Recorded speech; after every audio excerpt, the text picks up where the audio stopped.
Les véhicules s'enchaînent dans ce centre de la banlieue toulousaine. Plus de 30 contrôles techniques par jour, c'est 10 de plus que d'habitude. Et le planning est plein pour toute la semaine. Car le 20 mai, une nouvelle directive européenne entre en vigueur.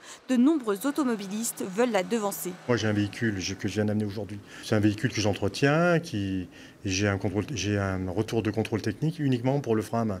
Donc on imagine après le 20 mai ce que ça va donner. Les gens, entre guillemets, ont plus ou moins peur que leur véhicule soit recalé, vu les différents points qu'il va avoir, qui sont un peu plus sévères, on va dire ça comme ça. Mais après, je pense qu'il n'y a pas trop à s'alarmer, hein. Voilà, si les véhicules sont bien entretenus, je pense qu'il n'y aura pas de souci, hein. Là, on a un flexible qui est mal positionné.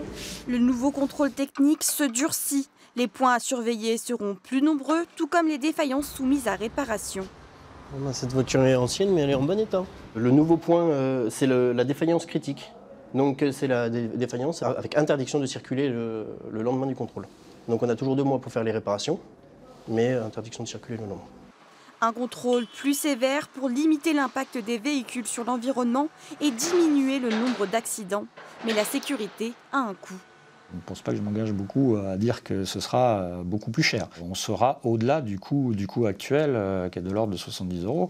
On sera bien au-delà des 100 €, très certainement. En cas de contrôle technique non valide, l'amende s'élèvera toujours à 135 €.